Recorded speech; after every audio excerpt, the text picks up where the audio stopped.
ఓం నమః శివాయ. ఈ విశ్వం ఎలా పుట్టింది? మన శరీరం ఎలా ఏర్పడింది? మన జీవితం ఎందుకు ఇలా 5 మూలకాలపై ఆధారపడి ఉంది? హిందూ శాస్త్రాలు చెబుతున్నాయి, ఈ సృష్టి మొత్తం 5 తత్వాలతో నిర్మితమైందని. భూమి, నీరు, అగ్ని, గాలి, ఆకాశం, ఈ 5 తత్వాలే పంచభూతాలు. మన శరీరం కూడా 5 తత్వాల సమ్మేళనం.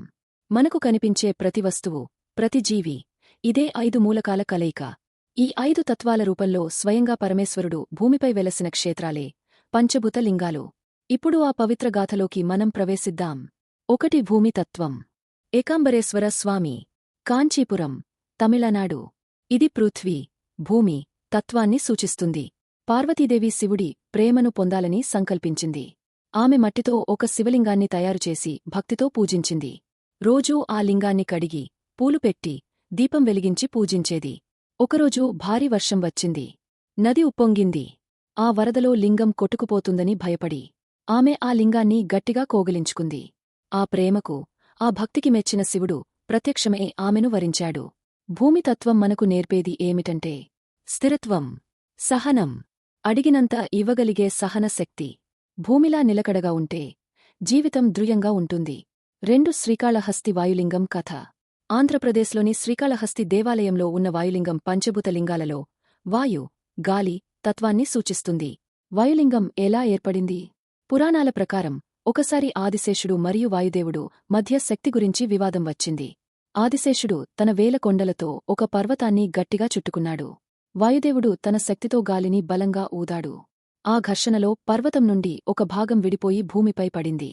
ఆ ప్రాంతమే శ్రీకాళహస్తి అని చెబుతారు. అక్కడే పరమశివుడు వాయుతత్వంగా లింగరూపంలో వెలిశాడు. వాయులింగం ప్రత్యేకత. గర్భగుడిలో గాలి కనిపించదు. కాని అక్కడ వెలిగించిన దీపం ఎప్పుడూ కొద్దిగా కదులుతూ ఉంటుంది. అది వాయుతత్వానికి సంకేతంగా భావిస్తారు. ఈ లింగాన్ని స్వయంభూ అని కూడా అంటారు. ఈ ప్రాంతానికి శ్రీకాళహస్తి అనే పేరు ఎలా వచ్చిందంటే, ఒక స్పైడర్ శివలింగానికి జాలం వేసి కాపాడింది. ఒక పాము కాళ పూలతో పూజ చేసింది. ఒక ఏనుగు హస్తి ప్రతిరోజూ నీటితో అభిషేకం చేసింది. 3 జీవులు తమ భక్తితో శివుడిని ప్రసన్నం చేసుకున్నారు. అందుకే ఈ క్షేత్రం శ్రీకాళహస్తి అయింది. రాహుకేతు పూజ ప్రత్యేకం. ఈ దేవాలయం రాహుకేతు దోష నివారణకు చాలా ప్రసిద్ధి. అందుకే దేశం నలుమూలల నుంచి భక్తులు ఇక్కడికి వస్తారు. 3 అగ్నితత్వం. అరుణాచలేశ్వర స్వామి, తిరువన్నామలై, తమిళనాడు. ఇది అగ్ని, జ్యోతి రూపంలో శివుడి ప్రతీక. ఒకప్పుడు బ్రహ్మ మరియు విష్ణువుల మధ్య గొప్పదనమీద వివాదం జరిగింది.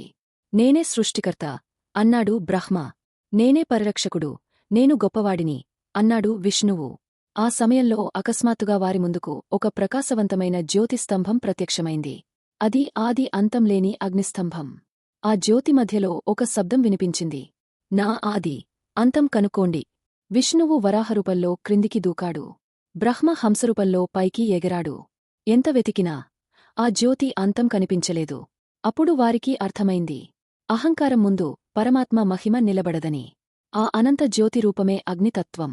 మనలో ఉన్న అహంకారం కాలిపోవాలంటే ఈ అగ్నితత్వాన్ని అర్థం చేసుకోవాలి. 4 జలతత్వం. జంకేశ్వర స్వామి, తిరువానైకావల్, తిరుచిరాపల్లి దగ్గర, తమిళనాడు.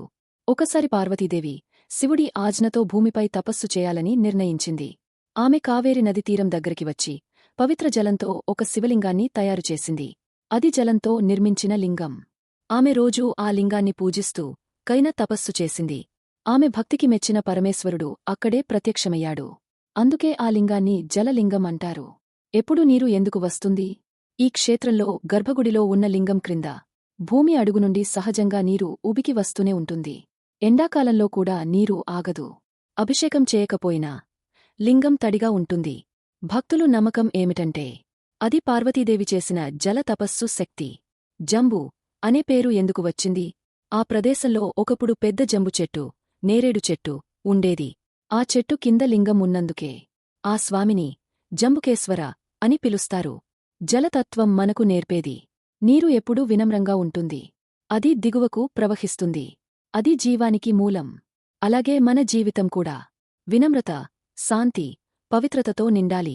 మనసు నీటిలా స్వచ్ఛంగా ఉంటే అందులో శివుడు ప్రతిబింబిస్తాడు. 5 రాకాసలింగం, చిదంబరం. ఏర్పడటం వెనుక ఉన్న పురాణగాథ చాలా విశేషమైనది. ఇది పంచభూత క్షేత్రాలలో ఒకటిగా, ఆకాశతత్వానికి ప్రతీకగా నిలుస్తుంది. పూర్వం తిల్లై అనే అడవిలో చాలామంది ఋషులు ఉండేవారు. వారు యజ్ఞాలు, తపస్సులు చేసి గొప్ప శక్తులను సంపాదించారు. కాలక్రమంలో వారికి ఒక గర్వం వచ్చింది. మా తపస్సే గొప్పది, దేవుడు మాకంటే గొప్పవాడు కాదు అని భావించారు. అప్పుడు పరమశివుడు వారి అహంకారాన్ని తొలగించాలి అనుకున్నారు. శివుడు ఒక అందమైన యోగి రూపంలో వచ్చాడు. అతని వెంట మహావిష్ణువు మోహిని రూపంలో వచ్చాడు. ఋషుల భార్యలు ఆ యోగివైపు ఆకర్షితులయ్యారు. దీంతో ఋషులు కోపంతో యజ్ఞశక్తితో పాములు, రాక్షసులను సృష్టించి ఆ యోగిపై దాడి చేయించారు. కాని శివుడు నవ్వుతూ వాటిని జయించాడు. చివరికి ఋషులు ఓడిపోయారు.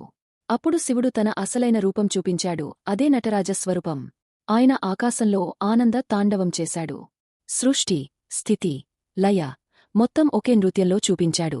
ఋషులు తమ తప్పు గ్రహించి శివుని శరణు వెళ్లారు.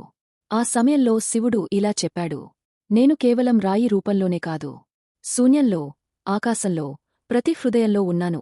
అందుకే అక్కడ రాయి లింగం కాదు, ఖాళీ స్థలమే ఆకాశలింగంగా పూజించబడుతుంది. దీనినే చిదంబర రహస్యం అంటారు. తెర తీస్తే కనిపించేది శూన్యం, కాని ఆ శూన్యమే పరబ్రహ్మస్వరూపం.